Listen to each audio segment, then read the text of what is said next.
En la 92.9 es Combinación Clave. 9:39, sigues en Combinación Clave. Súmete, como siempre, a la conversación utilizando el hashtag Combinación Clave. Estamos con el Pancho Aguiluz, con Álvaro Escobar y con parte del panel que se va a ir integrando de a poco. Estamos ya con la diputada del Partido Comunista, Carol Cariola. Diputada, usted estuvo ayer en el Caupolicán. Sí. Fue el acto del Caupolicán, Caupolicanazo le dicen algunos, donde la oradora principal fue la presidenta Michelle Bachelet. Se recordaron además los... Ya me pierdo con los años. Gracias. 27 años desde el plebiscito donde ganó el no. Y siempre se ocupa como una fórmula de arenga. Por lo menos yo las frases que le escuché a la presidenta eran como una arenga también. Y también un reconocimiento. Y como instalar de nuevo a todos, subirlos a todos al mismo barco. Me dio esa sensación. ¿Cuál fue la sensación suya allá mismo en el acto del Caupolicán? Bueno, yo creo que el acto es bien significativo, porque este es un acto que, a diferencia de otras instancias, no surge ni de la moneda, ni de la cúpula de los partidos políticos, sino que surge de la base de la nueva mayoría. La nueva mayoría hace un par de meses atrás, ya creo que 1 o 2 meses, realizó un cónclave, un encuentro donde participaron miles de personas, cónclaves comunales, se hizo un cónclave metropolitano, que fue muy concurrido, donde sacaron incluso algunas ideas centrales. De hecho, a nosotros nos dijeron los parlamentarios como que la idea es que no participen, o sea, que esto sea una discusión de base, donde, por ejemplo, se pronunciaban a favor de la Asamblea Constituyente y así una serie de cosas. Entonces, fue esa instancia la que desarrolló este acto. Y a mí me parece que es súper positivo porque efectivamente cambia... llegaron las donas. Te puedo creer. Le tiramos el chirolazo acá. Llegó tu Cabel Jiménez. Oye, pero el Cabel Perdón, Sí, diputada, no se es que preocupe. se acaba de integrar el Tu diputado también estaba Jiménez. ayer en el Caupolicán, así que también puede Y contar. nosotros le tirábamos el chirolazo con el Pancho el viernes. Sí. A propósito del resultado futbolístico, dijimos, bueno, el A diputado propósito- Tucapel Jiménez tendrá que llegar con donas de desayuno. A propósito de la doble vergüenza. Cumplió porque las trajo. Aquí está la cajita. Gracias. Gracias, diputado. ¿Cómo está? La verdad, media nomás, Muchas pero bueno. gracias. ¿Por qué a media? No, pero estaban conversando, después les cuento. Vamos a recordar, antes de irnos a comerciales, le vamos a hacer la pregunta. Diputado, estamos hablando del acto del Caupolicán ayer justo, habíamos empezado hace poquito, así que usted se suma nomás, nos estaba contando la diputada Carol Cariola con la sensación que se quedó. Sí, solamente redondear en que me parece que hay lo significativo de cómo parte este acto, y que parte de la base de la nueva mayoría, que necesita reafirmarse en los objetivos que nos propusimos como gobierno, como coalición, porque hoy día efectivamente hay por parte de algunos actores políticos, sobre todo desde el punto de vista representativo, por decirlo, algunos parlamentarios, senadores, en fin, que uno ve que tienen una posición probablemente un poco más crítica o una posición un poco menos optimista respecto de la necesidad de cumplir con los compromisos asumidos. Y en eso la presidenta, por más que ha dicho en todos los tonos de que ella quiere cumplir con los compromisos, que quiere llevar adelante el programa, a pesar de todos los cuestionamientos, a pesar de que se le han tratado de poner por delante incluso algunas posiciones más conservadoras que trataron de frenar en algún minuto el programa, ella ha dicho vamos a seguir adelante. Y yo creo que el acto de ayer un poco fue no solo una arenga para subir el ánimo en esa dirección, sino que también para reafirmar la convicción de que si estamos en lo que estamos es porque están las condiciones. Y de hecho hubo mucha alusión al término de la dictadura, a la necesidad de terminar con el legado de lo que esta dictadura dejó con una constitución, por ejemplo, y la presidenta también lo mencionó y lo dijo de esa forma. Estaba la Claudia Di Girolamo, con no sé cómo se llama el actor que Alejandro... ¿Trejo? No, es que es un tremendo artista. Sí. Goich. Ah, Alejandro Goich. Alejandro Goich. Y la Claudia Girolamo en una actitud también de mucha convicción, de mucha fuerza. Estuvo Inti Illimani, de hecho el Jorge Culón dijo los cambios hay que hacerlos y ojalá que todos nos convenzamos de eso. O sea, porque en el fondo también haciendo un poco un llamado de atención, y a mí me pareció muy potente lo que dijo el Jorge, porque él hace un llamado de atención también a aquellos que van reculando en el camino, que atornillan al revés, que están dentro de la propia coalición. Así que bueno, esa fue mi sensación. Fuego amigo. El fuego amigo, El que fuego es el amigo. más dañino. El fuego amigo el más enemigo, creo yo, ¿no? Es el más enemigo, exactamente. Y eso ha sido tremendamente negativo para el quehacer de este gobierno. Sí. Hola, buenos días. Hola, tú. Buenos días. ¿Usted también estaba diputado en el Sí, Caupolicán? llegué un poquito al final porque llegué a los Vikings. Cuando estaban, no alcancé a ver Inti Illimani, me llamó la atención la cantidad de gente que había, porque había mucha gente devolviéndose. Yo dije, ¿qué pasó? Afuera. Lo que pasa Sí, es que afuera. quedó mucha gente afuera, sí. ¿A qué hora empezó? A las 11. 11. A las 11. Sí. O sea, estaba convocada a las 10, pero hubo gente que llegó marchando. De hecho, yo llegué marchando con un grupo de personas que venían marchando así como por San Diego. Y la actividad empezó a las 11 y la presidenta habló como a las 2:30. Como a las 12, claro. Yo sabía que iba a hablar a esa hora, yo dije que iba a ir al discurso, pero me encontré con mucha gente que iba de vuelta, así como cabizbajo, que no había podido entrar. Y después ahí cuando afuera había mucha gente también que se quedó, pusieron pantalla afuera. Me imagino Pero- que usted salió más cabizbajo que los que no alcanzaron. Yo me a fui entrar. corriendo, usted sabe por qué, porque, sí. Pero por eso bueno, eso es otra cosa más de... No vamos a hablar hoy día de fútbol. Sí, vamos a hablar. Pero si llegó casi al final del partido, alcanzó a ver los No, goles, vi digamos. los 25 minutos, los últimos 25 minutos. Por eso me fui corriendo. ¿Y esa radio para qué? A usted. ¡Ah! yo la miraba y la miraba. Oye, le pongo música al baile. Yo no entiendo la talla, ¿qué? Es que yo Jugaron siempre le contra la digo, radio, los jugamos contra ellos. Yo siempre le digo, ustedes, la primera vez le dije, lleven la radio ustedes. Y ellos me dijeron, ¿qué radio para qué? No, que a mí me gusta bailar con música, le dije. Por el está baile Entonces, que le daban. mira. Y ahora le tienen radio porque le dieron un baile a... Me lo voy a hallar, por la broma. Tiene USB, ¿ah? Claro. Yo decía, ¿para qué en la radio? Debe ser porque están grabando. Está buena. Yo lo primero, me llamó la atención la cantidad de gente y alcancé a escuchar un poquito ahí a los Vikings y el discurso de la presidenta. Y bueno, y esto era la conmemoración del no, así que también había que hacer alusión a los años que han transcurrido. Y yo creo que la presidenta lo que hizo un discurso bien breve, no fue algo así una hora, sino justo lo necesario de haber sido 20 minutos, media hora, más no. o menos. Donde reafirmó el compromiso. Primero, yo creo que fue súper bueno que admitió que se han cometido errores en este periodo. Yo creo que eso es bueno también siempre hacer una autocrítica, pero que las reformas son en definitiva, para mejorar la vida de los chilenos y chilenas. De hecho, al final nos hace un llamado a todos que salgamos a decirle a nuestros vecinos, a nuestros familiares lo que se ha hecho, o sea, lo que se haga en reforma educacional. Uno podrá cuestionarla, que es poco, que es menos de lo que se prometió, que esto, pero es gracias a la plata que se hizo con la reforma tributaria. Entonces ahí está la consecuencia de la reforma tributaria, viene la educacional, la laboral, y son cambios bien estructurales, no son cambios menores. Entonces yo creo que ella reafirmó eso que se había comprometido. Yo siempre he dicho, a nosotros nos cuesta hacerle entender a la gente, y sobre todo al sector de derecha, que la gente votó por nosotros. O sea, es difícil cuando, o no por nosotros, votó por un programa. Entonces, que la gente vote por un programa y después quiera que se gobierne, o la derecha quiere que se gobierne con las ideas de ellos, es bien extraño. Es que en ese punto hay cosas que uno no se explica mucho. ¿Cuál? La gente efectivamente votó por un programa de cambio, de reforma, pero nunca esperó que la reforma tributaria lo tocara a ellos, de la manera que lo tocó, y no tocara a los más ricos. Es que si toca a los más ricos, Pancho. Pero bien, es como que los rosa. No, Y en el tema, educacional, Eso no es así. llevamos 3 años escuchando el tema de la gratuidad, y recién hoy día la ministra se va a juntar con los...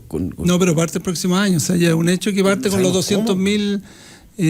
O sea, yo creo que están, la Carol conoce más el tema, pero yo creo que ya las cartas están tiradas, ¿no es cierto? Va a favorecer a 200.000 familias, a los 5, ya no son Primero quintiles, son, decile. claro, decirle ahora que se dividió.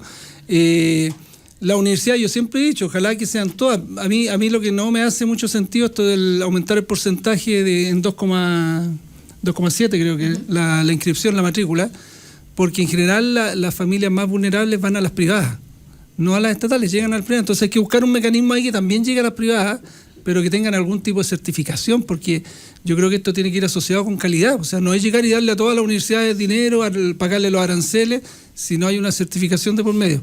Pero por lo menos ya yo creo que se va a partir el próximo año con las familias más vulnerables, y que puedan estudiar no solamente en las universidades tradicionales, sino que esto también llegue a algunas privadas, ojalá a todas, pues, pero que cumplan un mínimo grado de certificación, porque te insisto, o sea, no es llegar y que se instalen universidades y salgan profesionales que no entienden nada. Pues la idea es que haya calidad, y eso tiene que ir asociado a una certificación. Pero yo creo que esto parte, o sea, no creo, tenemos la seguridad que va a partir.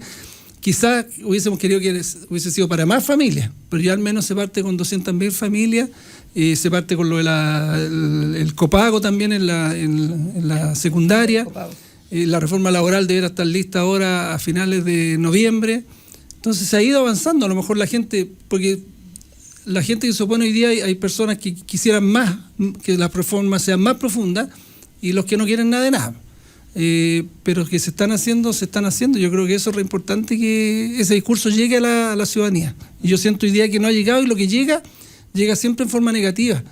Entonces asustar a las personas es muy fácil, porque la gente, la incertidumbre le provoca pánico. O sea, basta que yo te diga a usted aquí, mire, vamos a hacer un cambio en la radio y va a llegar un nuevo dueño, y a eso nomás. Sí. Provoca inmediatamente, chuta, irá a llegar, va a cortar cabeza, va a sacarnos a alguien, provoca incertidumbre, es así. Y realmente lo que ocurre. Claro. Así que es fácil. La ministra de Educación, lo dijo la ministra de Educación en una entrevista larga en La Tercera, donde explicaba un poco el mecanismo que se junta con los rectores, y ella decía, miren, sí, cuando uno quiere hacer cambios, o sea, hay que atreverse a hacer cambios, y los cambios generan preocupación e incertidumbre, o sea, es una cuestión lógica, y es cierto. Entonces ella decía, lo que hay que hacer ahora es bajar esa incertidumbre y juntarse, conversar y contestar todas las preguntas. ¿Tú te acuerdas la reforma educacional del Copaco, cuando se habló de que iban a cerrar todos los colegios? Sí, claro. Pero imagínate, hoy día sabemos que no cerró ninguno, o sea, el porcentaje normal que cierran todos los años. Y eso se dijo, o sea, sobre todo imagínate una familia que tiene su hijo y le dicen, ese colegio va a cerrar, se va a transformar en privado. Oye, si yo pago 20 lucas y me lo van a transformar en privado, voy a tener que pagar 100. Provoca preocupación en las familias. ¿Cómo no va a provocar preocupación? Hoy día se dio cuenta que los colegios... Claro, la primera etapa. De los 1000 y tantos colegios hay 800 y tantos los que finalmente terminan incorporándose al nuevo sistema. Entonces, yo quiero incorporar algo a lo que dice Tucapel respecto del tema de la educación superior, porque efectivamente uno quisiera que a lo mejor el presidente hubiese asumido y que la gratuidad hubiese estado instalada. Pero eso es súper poco serio. O sea, evidentemente que aquí lo que se comprometió fue que dentro del plazo de los 4 años de gobierno se iba a buscar avanzar hasta el 70% a lo menos de la gratuidad de la educación superior, a lo menos. Si se podía más, se iba a avanzar más, porque la idea es dejar preparado el camino para avanzar en gratuidad, por lo menos total, en un 100% que es la gratuidad universal. Y ante eso, lo que hoy día se está haciendo, y yo quiero que de repente se entiende poco, pero a través de la ley de presupuesto solamente dar un paso inicial, y es adelantarlo un poquito, porque efectivamente las familias están esperando, estas 200.000 familias de las que hablaba Tucapel, son familias que hoy día se están endeudando, que no tienen mecanismos de financiamiento, o que muchas tienen que desertar de la educación superior porque terminan arriesgándolo todo. O sea, yo parto de la base de que Chile tiene uno de los modelos educacionales más privatizados del mundo. En la educación superior somos de los países con los costos en educación superior más caros de América Latina. Entonces, esa es la base en la que partimos. Entonces, cualquier avance en la dirección contraria de democratizar el acceso, de permitir que las familias se endeuden menos, de disminuir los gastos, pucha, es un tremendo avance. Pero además yo quiero destacar, disculpa Pancho, que algo que es muy importante y que tiene que ver con que esta reforma educacional nunca se entendió como una sola pata. Siempre se habló de una reforma integral, que hablaba de la educación escolar, que hablaba de la educación superior, que hablaba de los profesores, ¿cierto? Y que también se planteaba la necesidad de cambiar la institucionalidad del mundo escolar, y eso es la desmunicipalización. Y el proceso de gratuidad de la educación superior pasa por la discusión de una ley que no solamente reformula el financiamiento, sino que también la institucionalidad. Y ese es un debate que lo planteó un poco Tucapel, que dijo, bueno, nosotros no podemos llegar y entregar recursos del Estado a cualquier institución por el solo hecho de recibir jóvenes de los más escasos recursos, sino que también tenemos que evaluar de que esa universidad no lucre, de que esa universidad entregue calidad en la educación, de que esa universidad le entregue gobernanza democrática al espacio, o sea, que los estudiantes, que los trabajadores tengan participación dentro de los procesos de decisión, y así una serie de cosas. Entonces, que tengan libertad de cátedra, por ejemplo, que son elementos que son fundamentales para un Estado laico que tiene que financiar la educación en Chile, donde tenemos un sistema mixto, en el cual la educación superior es mucho más privada que pública. O sea, si tú ves el crecimiento de las universidades públicas es prácticamente lineal, no existe, no hay crecimiento de los 80 en adelante. Sin embargo, las privadas es así, o sea, exponencial. Entonces, eso es un tema que claramente trae conflictos, porque este modelo está diseñado para que haya mercado, no para que haya gratuidad. Y por eso es tan difícil instalar la gratuidad. Cuando hablabas de los costos de la educación superior en Chile, decimos que es de los más altos del mundo, digamos. Los aranceles de la universidad. ¿Eso es regulable por ley? O sea, porque evidentemente, para que sean tan altos, es porque deben estar inflados en un alto porcentaje. No hay ninguna justificación, fíjate. Están inflados porque... Y eso ocurre en todo. Tú vas a un colegio privado, en primaria, en secundaria, de repente va a empezar el año y te suben el 10%. Sí. Y oye, lo mínimo dice, pero ¿qué costos subieron? O sea, tiene que esto estar asociado a algo. Y el chileno de por sí paga, fíjate. paga nomás, paga, porque la otra vez yo conversaba con un argentino y me decía, pero ¿y ustedes por qué pagan? En Argentina alegan por todo. Ahora el chileno está despertando más, pero acá te suben la ISAPRE, va de pagar. Entonces, mira, yo la otra vez dije acá en esta radio, incluso yo creo que si los aranceles hubiesen estado dentro de los aranceles normales, ni siquiera se hubiese instalado el debate de educación. Yo estoy seguro. Si lo que pasa es que es el típico abuso en Chile. Como saben que el chileno paga, te suben. Mira, creo que los aranceles, el único país que tiene aranceles más caros es Estados Unidos. Está dentro de los aranceles más caros del mundo. Con otro nivel de ingreso, además. Con otro nivel de ingreso. Entonces, claro, como pagan, te suben. El salario mínimo son 700.000 pesos. O sea, para que comparemos, digamos. Si hubiesen sido aranceles normales, a lo mejor nunca se hubiese armado este debate de educación gratuita, porque los chilenos hubiesen pagado, pero hay carreras que valen hasta 600.000 pesos, medicina, por ejemplo. O sea, imagina que tu hijo entra a medicina, ¿cómo lo hace? O sale con una mochila cuando termine su carrera de 40 millones de deuda, o no le puedes pagar nomás. No tienes la alternativa. Entonces eso es lo que se tiene que terminar. Y ese tipo de abusos se dan en varios sectores de la educación, en todo. Pues yo siempre he dicho que yo no soy un enemigo de la economía mercado, ¿eh? Yo creo que tiene que haber una mezcla, pero cuando tú mezclas el lucro en derechos sociales, como las pensiones, por ejemplo, cuando hay AFPs que lucran, ese lucro es a costa de tu pensión.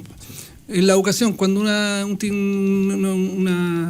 instituto vocacional o una universidad vocacional lucra, es a costa de la educación de los jóvenes. Cuando en el transporte público, yo soy partidario que el transporte público también deberá ser público. Si el Estado todo, mira, acabamos de aprobar, no me acuerdo la cifra, 1.300 millones creo que fue. ¿Para qué? Para el Transantiago. Sí. Debería, ya si el Estado pone tanta plata, debería ser público, porque ese es a costa del usuario. En la misma salud, si la salud lucra, es a costa de la salud de los chilenos. Entonces hay sectores de producción que yo creo que deberían estar siempre en manos del Estado. Y esto que el Estado lo hace todo mal, tampoco está demostrado que el Estado lo puede hacer bien. O sea, Codelco ha sido una empresa de lujo que con sus ciertos, pero en el mundo privado también hay empresas que se manejan pésimos. Sí. O sea, hablamos del puente Caucao. Tengo un matiz. Por darte un ejemplo. Tengo un matiz con tu papel respecto de que si se hubiese instalado o no el debate de gratuidad, yo creo que se iba a instalar igual. Y se iba a instalar igual porque habemos muchos que estamos convencidos de que con la educación, con la salud y con las pensiones como elementos básicos, pero a lo mejor no con la urgencia no se puede lucrar. Porque igual claro, creo que el tema está en que como derecho social en el fondo, porque esto es entender que la educación es un derecho social y por lo tanto el Estado tiene la obligación de proveerlo a todos los ciudadanos sin discriminación por su condición socioeconómica. Y aunque tú tengas que pagar $1, el que tiene $1 y el que no lo tiene, ya va a haber una discriminación. O sea, estoy poniendo un ejemplo extremo. Pero mira, yo quiero plantear algo respecto del dato de los aranceles. Nosotros lo conozco muy de cerca porque una de las primeras movilizaciones grandes que me tocó conducir en la Universidad de Concepción fue precisamente por el alza de aranceles. Pues nosotros nos subían todos los años 10% los aranceles, que era el reajuste del IPC o el sector público en su efecto. O sea, el que subiera más era el que se acogían y en relación a eso un porcentaje más adicional. Entonces nosotros nos paralizamos, estuvimos cerca de 2 meses con la universidad tomada el año 2009 porque nos subían los aranceles todos los años. ¿Y nosotros qué exigíamos? Congelamiento de aranceles y disminución de la matrícula. Lo conseguimos. De hecho, conseguimos congelamiento de aranceles por 3 años en términos nominales y disminución de un 30% de la matrícula. O sea, ¿qué universidad fue? En la U de Conce. Eso fue espectacular, pero claro, uno dice, ¿cuál es el problema de fondo? Y la universidad un poco también nos planteaba su problema, y que tiene que ver con el autofinanciamiento. Hoy día las universidades tienen fijados aranceles de referencia, que tú sabes que se calculan por universidad y por carrera, o sea, que tienen que ver con el arancel de referencia es lo que cubre el Estado respecto de una determinada carrera. Por ejemplo, un ejemplo, medicina. Supongamos que medicina, según el cálculo que tiene el Estado de lo que vale medicina, que el Ministerio de Educación, vale, no sé, 2,5 millones de pesos formar un médico. Y ese es el arancel de referencia. Entonces, nosotros siempre pusimos el versus. ¿Por qué existe un arancel de referencia versus un arancel real? Porque el arancel real es el que pone la universidad. Y como bien decía tu papel, es que cobra la universidad. Entonces, que finalmente, y puede llegar a ser el doble del arancel de referencia o el triple incluso en algunos casos. Entonces, es un abuso. ¿Por qué? Porque además las becas, los créditos y todos los beneficios con los que los estudiantes pueden acceder a poder financiar su carrera solamente cubren hasta el arancel de referencia. Sí, por eso les por lo preguntaba- tanto, toda esa brecha entre el arancel de referencia y el arancel real, ¿quién lo paga? La familia de sus bolsillos. Yo por eso les preguntaba si Y ahí es que está es regulable uno por de el los Estado sentidos de el discriminación. tema de los aranceles, porque ¿qué justificación tiene que, no sé, la Universidad Exacto. Austral cobre distinto que la Universidad de Concepción por la carrera de agronomía? Podrán No, tener... nosotros siempre pedimos que nos dieran la valorización de una carrera. ¿Cuánto sale formar a un médico? ¿Cuánto sale formar a un profesor?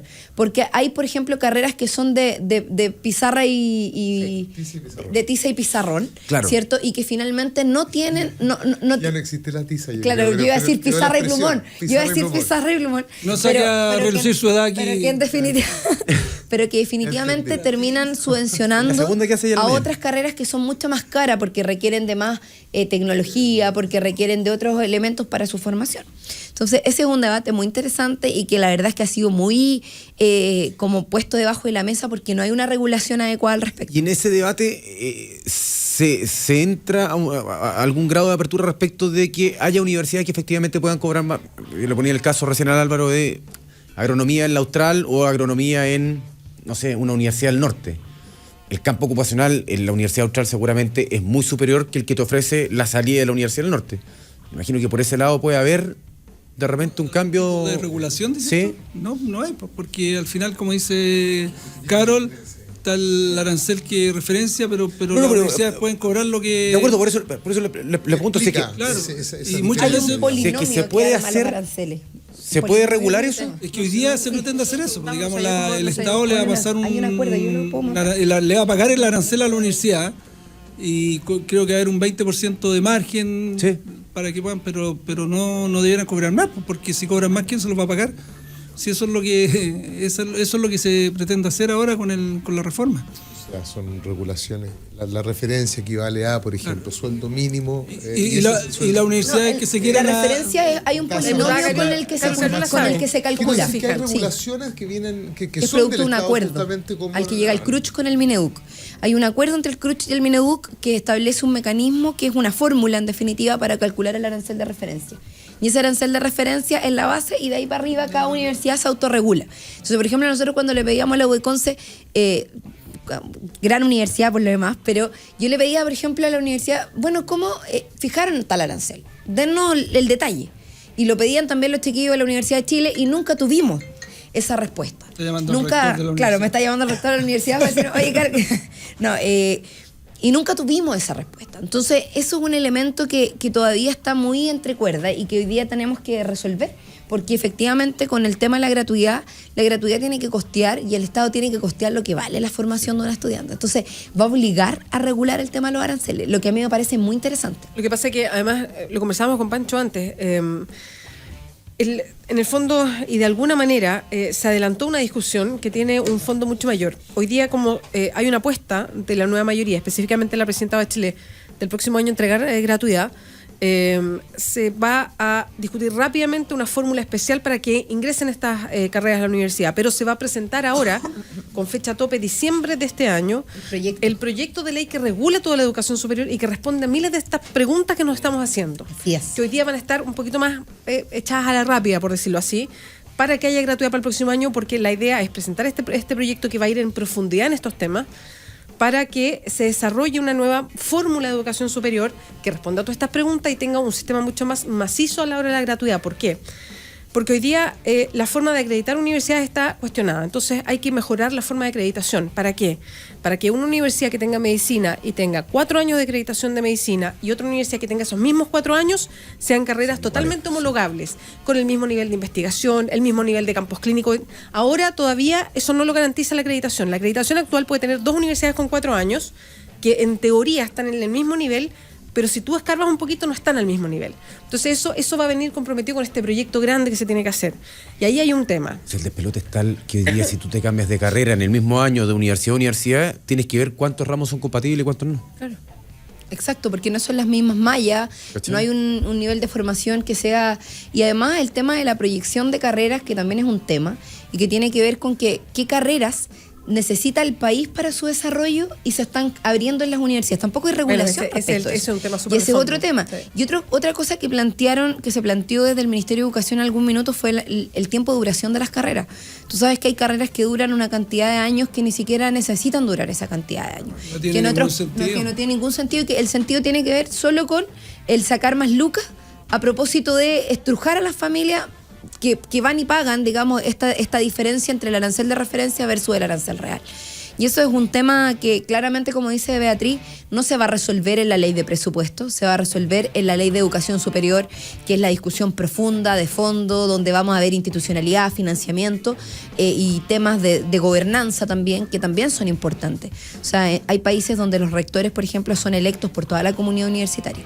Y la verdad es que es una de las propuestas que el movimiento estudiantil ha venido planteando durante muchos años, que no se ha tomado en consideración, pero que pudiera, a mí no me parece una idea descabellada, me parece que es tremendamente potente, por ejemplo, que los rectores fueran electos democráticamente. O sea, de la misma manera en que la dictadura, en todo lo contrario, digamos, impuso a los rectores en las universidades, que los estudiantes, que la comunidad universitaria pueda elegirlo, a mí me parece que es un cambio de paradigma también en la lógica de las universidades en Chile. Vamos a hacer, perdón, diputados, que vamos a hacer una pausa por la hora, son las 10:05. Le damos la bienvenida a la senadora Lili Pérez, que se acaba de integrar al panel. ¿Cómo está, senadora? ¿Vieron la encuesta Academ? Amplitud es el movimiento o partido político mejor evaluado de la oposición y el que tiene menor rechazo, así que Lo vi estamos hace poquito. muy contentos, Vamos a estar muy mirando contentos. con más Agradecidos detalle. de la gente. Eso. Sí, próximo bloque vamos a hablar un poco de fútbol también. No, está prohibido hoy día. Colo-Colo Católica.